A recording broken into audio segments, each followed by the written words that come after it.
here with us in the room and those listening wherever you are. Let's start with one collective breath in and out.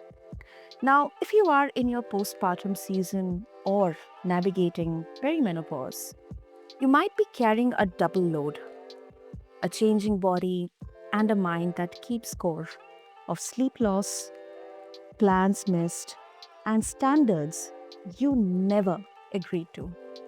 Today, on this episode of The Mindful Living, we are not chasing hacks. We are noticing patterns, perfectionism, catastrophizing, and comparison, all or nothing thinking.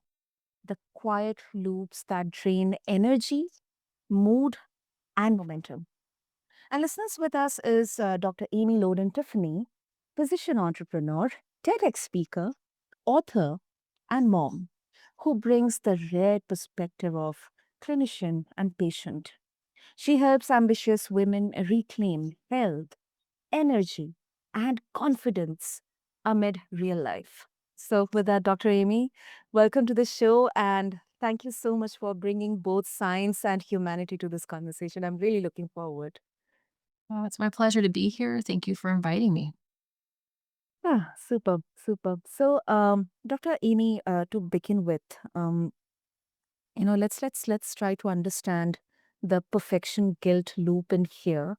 So now, when it comes to postpartum and perimenopause, like many women, they describe doing everything right, and they still have that um sinking feeling that of like they are behind. So, from your vantage point as a physician and a mother, how does the perfection guilt loop show up in the body? Like in terms of symptoms or whispers, cravings, inflammation, sleep, and daily choices also. Yes, all of those things you mentioned. And Okay. sometimes it's obvious. Someone will say, hey, I've gained 10 or 15 pounds and I have no reason why because I'm doing all the same things. Other times it's more subtle and I'm back at work. I've got a 6-month-old baby. I just don't have time for myself and I'm doing the best I can, but Mm. not necessarily anything that's obvious. Sometimes it's the woman who's dealt with it all and she's in her 40s and she's fed up and she's just like, I'm done. And I have had to work with people in all of those situations. And I think the really unique lens here is that I get to help them see that their thoughts are helping to drive their outcomes.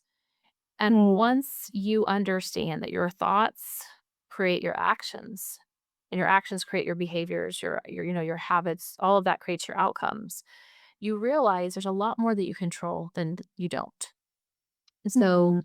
both postpartum and perimenopausal women face the same challenge in that their body is not acting how they would consider it to be normal, right? You've had a baby, your body's gone through this amazing change, you've produced another human being. And yet, after pregnancy, it's not the same necessarily as before.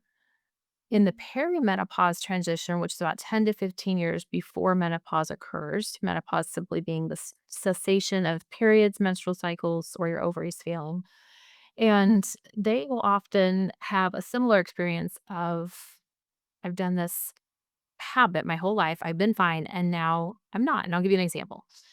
I have regularly in my office women in their 40s who come in and they have acne on their face or on their back or on their chest. And like, I haven't had acne since since I'm a child or really a teenager.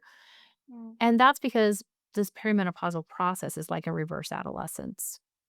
And so once women start to see that what's happening to them is normal and that nothing's actually gone wrong per se in their body, then they can start to have the freedom to change their thoughts.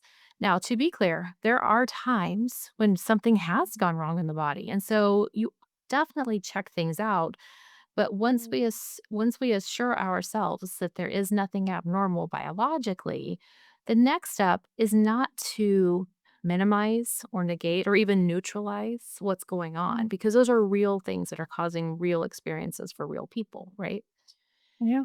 And so, what in our clinic, what we try to do is just take a very high level picture and step back and say, all right, let's view this woman as in totality as a holistic, eternal being who has physical manifestations, which may or may not be coming from her body. But she also has a unique mind, emotions, spirit, and all of that together encompasses who she is. And that holistic approach and really looking at this more strategically, I think, is needed in medicine because currently, what happens if this woman walks into the average clinic, she's given an antidepressant. She's told that it's all in her head and that Exactly. there's nothing wrong with her. Yeah. And the truth is, most reasonable humans don't come to their doctor's office because they haven't tried something first. Yeah. Most people have tried something. And so taking the time and giving them the space to say, tell me what's going on. And let's not just take your symptoms, but let's dig deeper. Let's ask why. Let's go further and really understand what you're dealing with. It makes a world of difference. And it doesn't negate anyone's feelings or their real diseases when we take this approach. And that's where I struggle in the profession of medicine is how do we humanize this experience in 15-minute visits? I don't think you can. You can't get to someone's deepest confidence and those vulnerable spaces. And so that's why in our clinic, we actually pulled away from the insurance model and do things differently to give women that space. And I regularly see women in their 30s, 40s, and 50s who tell me this is the first time they feel like they've been listened to. And that's a really sad reflection on our culture that we're so fast, we're not stopping to listen to each other. But it's also a beautiful opportunity to say, let's change the system. Let's do things differently. Exactly. I think um you really are, at least making us realize to explore the both sides of the coin here. And I've so many thoughts on this, like, not only for the women who are going through or in that beautiful phase of transition when it comes to perimenopause or postpartum, but I think in adolescence or teenage as well, I think I uh, I believe there's a huge gap in terms of awareness, and how exactly these situations or these symptoms, they are considered, and yeah, as you very correctly mentioned, that maybe it's all in your head, it's just hormonal, so deal with it. I think there's a lot of stereotype as well, because of the conditioning and because of this single biggest assumption that because as a woman you're bearing a child, you have now become a mother, so you have that strength to deal with everything and you have to be just perfect. So I think not only the health part, the physical health part, but the implications there well on the mental health part as well. And I think that there's a lot to be done to have this acceptance, for everyone to at least hear and accept that yes, these are natural, these are normal, and we need to address them. And also, Dr. Amy, one more thing, I think I believe that you'll be the perfect one to reflect on this. So you are sitting at the intersection of the conventional healthcare and the holistic, where not only the physical but the mental, emotional, all the aspects are there. Um, where do you see the gap in there, and do you believe that the conventional healthcare system will accept these, new pivots or new Yeah. dimensions Yeah. in women's health? It's a great question. The short answer is I don't know, but I hope so. I Okay. think that as long as there is money to be made on Mhm. rapid visits, prescriptions, procedures, rather than just thoughtful interactions, it's going to impede any progress toward that. I do think there's a growing number, especially of women health professionals, be it physicians, advanced practice providers, and others, who are stepping away from the conventional model and are saying, this isn't working and there is a better way. And they're all doing it kind of in their own flavor. But I think that as that continues to happen and that dissatisfaction from health, from the healers themselves continues to occur, it will create a natural opportunity Mhm. and the demand will be met with the patients themselves. So I think together that will offer the opportunity. Now, whether we capitalize on that and take advantage of it is a different story. Um, it's very frustrating to be in a time in history where we're more advanced in medical science than ever before, and yet there's these huge gaps in physical, mental, emotional, spiritual health. Yeah. And I I have to question this a little bit because the more advanced we've become, if you think back, do a thought experiment with me for a minute. If we think back 1,000 years ago, people lived shorter lives, true. They didn't have all the health things we had, true. But what they had that we have either forgotten or intentionally set aside is community. And, Mhm. a mom who had a baby, her sisters, her mother, her aunt, the other women in the family, grandmothers, right? They would have gathered around her and helped her.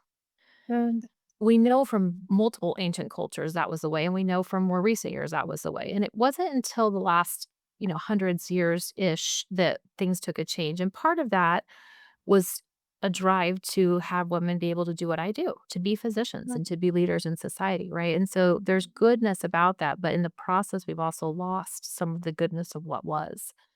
I agree. And I would hope that there could be a way that we can reconcile those while still upholding women. I have a daughter. I want her to be able to go further than I have, right?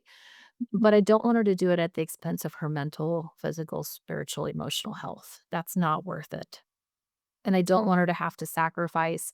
If she wants to be a full time mother, I'm making this up. I don't know that she wants to do that. But if she did, I want her to live in a society that thinks that's okay too. And right now, full time moms are not considered as valuable humans in Mm. terms of productivity as working moms are. And that's wrong. That's wrong. Yes, that's wrong. I think this kind of a downside here that although a lot has been done, when it comes to women empowerment and women healthcare. However, it's kind of has been done, from only at the extreme ends of the spectrum, Mhm. not the Yes. middle of it. And also, I absolutely agree with you, Dr. Amy, that if today I'm going to say that I would like to take break and I would like to be a full time mother.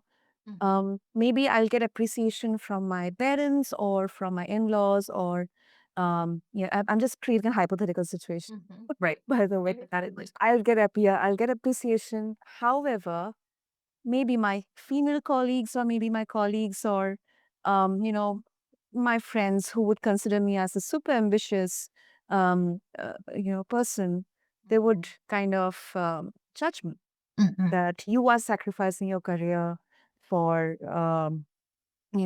this work which is nobody, I mean, it's thankless. I mean, nobody Mhm. even considered this as a a role. It's Mhm. just kind of comes naturally. Every woman has to be a mother. So I think there's a lot of nuances here. Mhm. um so but I absolutely agree with you. Yeah, you make a good point, and I don't want to exclude the exceptions because rules exist, right? And patterns exist, but there's always exceptions and outliers.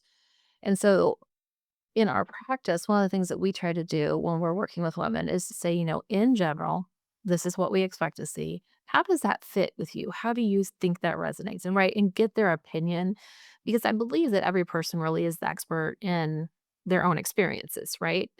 And so if that's true, then why not partner with them and say, okay, where do you want to be that you're not at right now? Where's the gap? What's the delta we need to fix for you?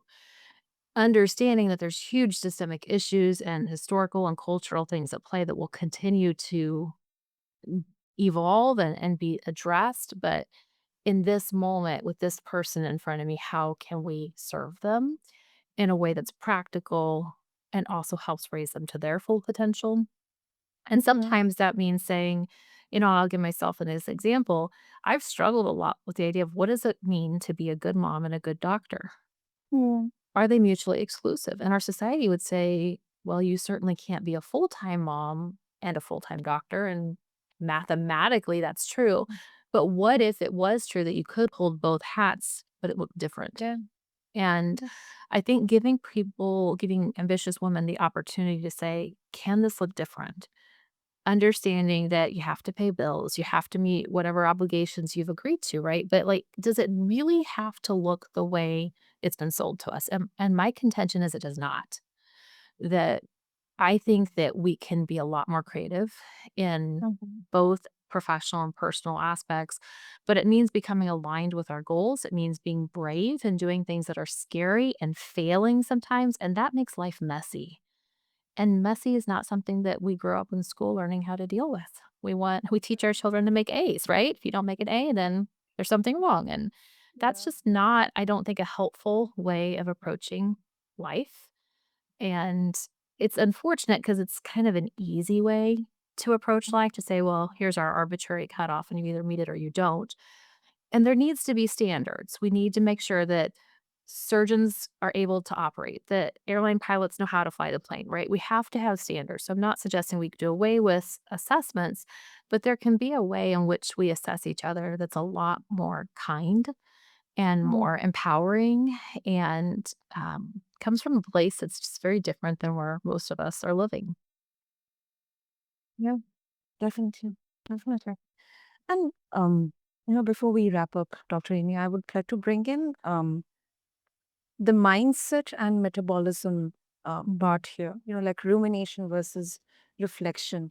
Now, it feels like problem solving, talking about rumination, but it really changes behavior. So, how do you help patients distinguish rumination from useful reflection Mm. and, translate these shifts into metabolic wins?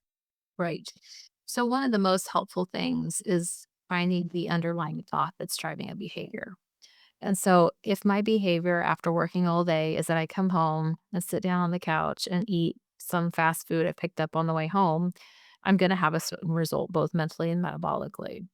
Yeah. That's a very easy kind of passive way to go through life. If, on the other hand, I plan the night before of what I'm going to eat for dinner and I've done the appropriate steps to get ready for it, I come home, I'm still tired, but I can skip going to the fast food restaurant and come home. I can have that same time spent with my family, enjoy their company, right? Or maybe enjoy their squabbles. If it's my kids, they're squabbling half the time at dinner time. But really just being present versus checked out. And that makes a big difference when it comes to metabolic health as well as mental health. And so I encourage people to figure out what that thought is. And so maybe the thought is, I'm too tired to cook dinner. Okay. If you're too tired to cook dinner, how do we work around that so the dinner looks the way you want it to be? And we start really challenging the thoughts, and they often come out even sounding as good things. You'll hear people say, just be present in the moment. And that's true in a sense. But if you're only present only in the moment ever, you never plan intentionally for the future. So you never create a better future for yourself. And you get stuck in a trap of only being present and reactive versus intentional and proactive. Mm, Does that make sense?